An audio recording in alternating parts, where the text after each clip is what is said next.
Muy buenas noches y bienvenidos, apreciados teleoyentes, a este su programa Psicomental.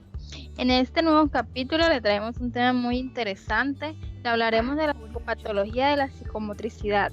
Esperamos que sean del agrado de todos nuestros queridos oyentes. Les habla su fiel servidora Dayana García junto a su compañero Darwin San Juan. Bienvenidos. Gracias, Dayana. Hoy les cuento que vamos a estar hablando de un tema trascendental, como tú lo comentaste, la psicopatología de la psicomotricidad. Este se puede dividir en tres partes. Comenzamos con esos que aparecen como conductas y actitudes básicas. Luego tenemos aquellos que se manifiestan en la relación con nosotros y por último nos encontramos con esos que se configuran grupos clínicos. Así es, Darwin. Hay que resaltar que cada grupo manifiesta diferentes tipos de trastorno, el cual vamos a tratar a continuación. Dayana, comencemos con esos trastornos de la psicomotricidad que aparecen como conducta y actitudes básicas del paciente, teniendo claro que estos se presentan en el sujeto, ya sea que esté solo o en relación con otro. Comencemos. Tenemos el primero, que es inhibición psicomotriz, que consiste en la incapacidad total o parcial de expresar o ejecutar una a través de la motórica, ya sean los deseos, impulsos, órdenes, temores e iniciativas. De segundo tenemos la hipocinesia, que se trata del compromiso de la expresividad no tan solo facial, sino además corporal. En este trastorno el paciente no gesticula para acompañar su lenguaje verbal ni hace movimientos espontáneos habituales durante ciertas situaciones. Ahora hablamos de la hipomimia. Se caracteriza por la pobreza y escasez de movimientos faciales, manteniendo una misma expresión. Esta inexpresividad puede mostrarse indiferencia, lejanía, apatía o profunda tristeza. Darwin, entonces comencemos la interacción con los oyentes. Vamos a nuestra línea de WhatsApp. Dame un momento. Aquí tenemos un mensaje y al parecer el concepto no les quedó claro. Vamos a regalarles un ejemplo de hipomimia. Claro, con mucho gusto. Imaginemos un paciente esquizofrénico que le encanta llamar la atención de manera verbal en todo su relato, tocando varios temas a la vez. Sin embargo, mientras habla, mueve solamente sus mandíbulas, manteniendo casi quieta una misma expresión facial de indiferencia. Bueno, queridos oyentes, es muy grato lo que les voy a comentar. Siendo este un tema tan amplio, solo teníamos pensado para esta programación de hoy abordar unas cuantas definiciones. Sin embargo, la acogida de estos temas han sido de mucho interés para todos ustedes, por lo que hemos decidido extender el tema, pero puntualizando cada definición. Ahora bien, continuemos entonces con exaltación psicomotriz. Este trastorno consiste en un aumento de la actividad motórica expresiva, acompañado frecuentemente de mayor velocidad en los procesos de pensamiento. El paciente no permanece inmóvil ni un instante, constantemente está haciendo algo o hablando. Por otra parte tenemos agitación. Predomina la inquietud motora y la impulsividad y se pierde el carácter de coherencia y aparente sentido de la conducta. Acá el paciente hace una serie de movimientos que traducen un estado de inquietud interna a punto de estallar. Se retuerce las manos, se toma la cabeza, el cabello, mueve los pies constantemente, se levanta, se sienta, recorre la habitación, toca los objetos. Bueno, entonces continuamos con fatiga. En este trastorno el paciente a menudo refiere como de sentirse capaz de iniciar actividades con motivación, competencia y buen rendimiento, pero a medida que transcurre el tiempo se va agotando con mucha rapidez, con lo cual baja su rendimiento, motivación, capacidad para corregir sus tareas. También tenemos dentro de este grupo la bulia. Este trastorno consiste en una actividad producto no del desinterés como en la apatía, sino de la falta de aporte movilizador que ofrece la voluntad, que lleva a romper la inercia y realizar el acto o conducta. Enriquecedoras son todos estos temas, pero eso no son todos. Continuemos adquiriendo más conocimiento en esta noche. Sigamos entonces con las acciones impulsivas. Este consiste en la realización de acciones no mediatizadas por la voluntad, se imponen sin que pueda controlarlas el paciente. Ejemplo de acciones impulsivas son las descargas agresivas repentinas de un paciente que golpea la muralla o al médico, muerde, corre, etc. Un paciente refiere que caminaba por la calle y sintió el impulso irresistible de cantar a viva voz. Lo hizo y luego tomó en cuenta que era un disparate y se silenció. Okay. Tenemos la hipersexualidad. trata de las consecuencias de una exaltación del impulso sexual, que se traduce en una hiperactividad en relación a todo aquello que adquiere un carácter sexual para el paciente. Se ve seductor, mirada lasciva, frecuentes chistes y alusiones a temas sexuales, busca exageradamente el contacto físico y con evidente erotización. Fíjate, Darwin, te traigo lo opuesto del trastorno que nos acabas de compartir, y se trata de la hiposexualidad. Esta inhibición o apagamiento del impulso sexual que se traduce en una apatía, evitación e hipoactividad en relación a todos aquellos que tienen un carácter sexual para el paciente.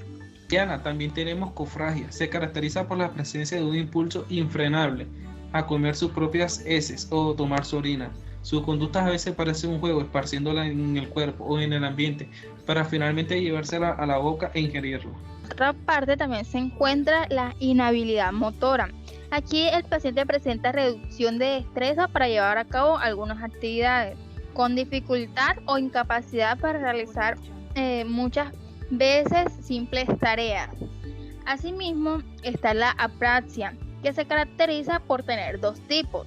Como primero encontramos la apraxia ideativa, donde el paciente fracasa al intentar realizar una secuencia de varios movimientos con cierta finalidad, como por ejemplo doblar una carta, meterla en un sobre y ponerle estampilla. Como segundo tenemos la apraxia motora, donde el paciente no es capaz de llevar a cabo movimientos simples que antes realizaba espontáneamente. Como ejemplo traemos las señales de saludos, martillar, balancearse o silbar. Interesante este trastorno de la apraxia. Mira, por otra parte tenemos la perseveración motora. En este trastorno el paciente tiende a repetir una acción recientemente realizada.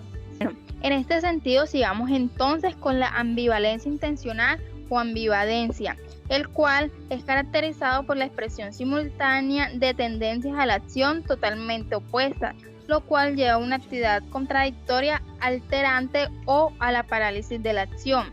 Un ejemplo claro de este trastorno podría ser el de un paciente catatónico al tenderle la mano en gesto del saludo. Esta persona responde con una extensión y retracción de la suya alteradamente y sin lograr definir el gesto. Un trastorno bastante conocido, o por lo menos es el que muchos de nosotros identificamos con más frecuencia, son los conocidos, llamados TIC. Estos se caracterizan por usar un movimiento repetitivo que surge sin poder ser controlado por la voluntad. Bueno, ahora este trastorno es muy conocido en personas mayores de edad, pero mira, tendemos a confundirlo. ¿Sabes de cuál te hablo, Darwin? Pues fíjate, los temblores. Este consiste en la presencia de movimientos oscilatorios regulares, involuntarios y rítmicos que aparecen en un segmento corporal. Pueden aparecer en la cabeza, en la cara, la lengua y rara vez en el tronco. Y estos se clasifican en temblores de reposo, llamados también parkinsonianos. Es tosco, de 4 a 5 movimientos por segundo y aparece en reposo y desaparece. También tenemos los temblores de acción, el cual aparece de efectuar algún movimiento o cuando se mantiene alguna opción. Se acrecienta bajo la necesidad de dar precisión al movimiento, se observa en las manos, en la lengua, el pie y brazos. Me encanta ver cómo nuestros teleoyentes han acogido estos temas con bastante interés. Sigamos todos conectados porque aún nos falta por mencionar mucho más. Distonía aguda. Bueno, pues este trastorno se caracteriza por las contracciones musculares sostenidas que provocan posturas muy incómodas y comprometen fundamentalmente la musculatura de la boca, de los ojos, de la nuca. Aquí nos encontramos con un dato curioso y es que este cuadro aparece en el 5% de los pacientes tratados con neurolépticos. Continuamos con el parkinsonismo. Este es producido por el uso de neuropéptidos en mayor o menor medida en prácticamente todos los pacientes. Y aquí nos encontramos con signos pues fundamentales, los cuales son el temblor de reposo, siendo este exagerado por la emoción y por movimientos voluntarios de segmentos corporales alejados. También tenemos la hipertonía. La hipertonía es plástica, o sea, al movilizarse precisamente un miembro tiende a permanecer en la misma posición. La rigidez afecta a los músculos de las extremidades y los ejes corporales como el cuello y las vértebras. Y por último tenemos aquí la hipocinesia. Este está caracterizado por amimia, pérdida de mímica facial, aquinesia, ausencia de movimientos espontáneos, bradiquinesia, lentitud y disminución de amplitud de los movimientos. Y Daya. Bueno, a mis teleoyentes, si esta parte les gustó, pues sigan conectados con Psicomental, porque esta segunda parte del tema les va a encantar. Y es que aquí le vamos a hablar de los trastornos de la psicomotricidad que se manifiestan en relación con otros. Así como escuchaste, con otros. Aquí agrupamos aquellos trastornos de la psicomotricidad que surgen en el paciente y que se encuentran frente a otras personas. Ahora comencemos con este segundo apartado, con el siguiente: facilitación del contacto. El paciente se relaciona con una excesiva cercanía y confianza, y sin guardar la distancia social que correspondería a la situación y al grado de intimidad que tiene en su relación con los demás. Hace comentarios fuera de lugar, tutea, agrede o seduce, dando la impresión al observador de que vive todo con una excesiva familiaridad. Bueno, ahora imaginemos en su relación con los demás a ese paciente que tiende a quedarse como pegado al otro, presentando una curiosa dificultad de desprenderse del vínculo establecido. Pues les comento que en este caso particular, ese paciente padece de un trastorno de adhesividad, la evitación del contacto. Aquí el paciente evita relacionarse con los demás y luego lo logra, y se ve muy distante y lejano. Bueno, compañera, si se trata de imaginar o de colocar ejemplos, analicemos este. Muchos hemos visto que en los patios crónicos de los hospitales psiquiátricos se observan pacientes esquizofrénicos que pasan todo el día aislados, que evitan a sus compañeros y al personal auxiliar, y cuando uno camina por sus aposentos se deslizan hacia otros lugares evitando el encuentro. En este sentido podemos decir entonces que son pacientes con trastornos de evitación. Aquí la persona evita relacionarse con los demás y cuando logra se le ve muy distante y lejano. Por otra parte, también tenemos negativismo. Los pacientes se oponen a todo cambio o modificación en su estado, posición o actitud, y evitación a la aproximación. Si se les habla, se van a un rincón. Si se les saluda, no responden, miran para otro lado. De verdad que este ha sido un programa bastante dinámico con todos nuestros oyentes, que a pesar de ser un tanto extenso, ha sido del interés de todos nuestros fieles teleoyentes. Continuemos entonces con ecolalia. Aquí el paciente se ve impedido a repetir en forma automática lo que escucha o lo que dicen sus alucinaciones. Así es, Daya. Por otra parte, el mutismo trata al paciente que no habla, sin que exista un compromiso neurológico que lo explique. Bueno, y con este último concepto que viene a continuación, le damos cierre a estos trastornos que se manifiestan en la relación con el otro. Nuestra última definición es la relación a la mímica anticipatoria. Aquí vemos cómo el paciente realiza gestos y movimientos expresivos antes de emitir la idea de comunicar a través de las palabras. Tenemos una especie de dato curioso para tener en cuenta. Algunos de estos elementos psicopatológicos como el negativismo, la obediencia automática, la ecopraxia y ecolalia, el mutismo, se dan en la constelación catatónica junto a alteraciones de la psicomotricidad que el paciente muestra, ya no en relación con los otros, sino reducido a sí mismo, y que en total integraremos enseguida como serie catatónica específica.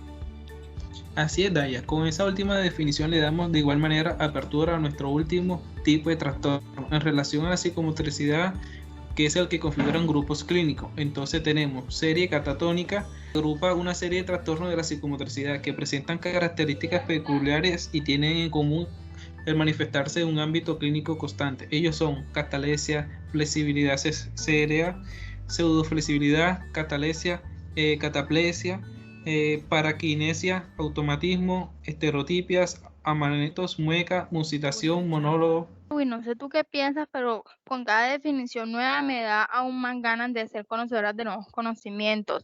Aunque ya casi llegamos al final de nuestra programación, así que sigamos entonces compartiendo con nuestros oyentes estos temas. Tenemos entonces los trastornos de psicomotricidad con alteración del impulso de tipo compulsivo. Acá agrupamos aquellos trastornos de la psicomotricidad que están movilizados por un trastorno previo del impulso y que son vividos por el paciente como un imperativo y arrollador deseo que no logra controlar y frente a la cual carece de libertad. Acá tenemos la cleptomanía, la piromanía, la pairomanía, la dipsomanía, manía a los juegos del azar, la explosividad, la tricotilomanía y el coleccionismo. Para analizar en el trastorno de impulso sexual encontramos lo que son las disfunciones sexuales, también encontramos los trastornos del deseo sexual, que eso viene siendo la impotencia, la eyaculación precoz, la eyaculación retardada, frigidez, disfunción orgánica. También encontramos la parafilia, como ninfomanía, parafilias, fetichismo, travestismo, zoofilia, pedofilia, exhibicionismo, voyerismo, masoquismo. Tenemos la homosexualidad, la masturbación. Por último, tenemos los trastornos de apetencia o disoresias. Acá encontramos lo que son la anorexia y la hiperfagia. Esto ha sido todo por hoy. Junto a mi compañero Darwin le queremos dar las gracias. Fue un placer estar con todos ustedes y esperemos que este espacio haya sido de su agrado y que lo puedan aprovechar al máximo. Dios los guarde y tengan un feliz resto de noche.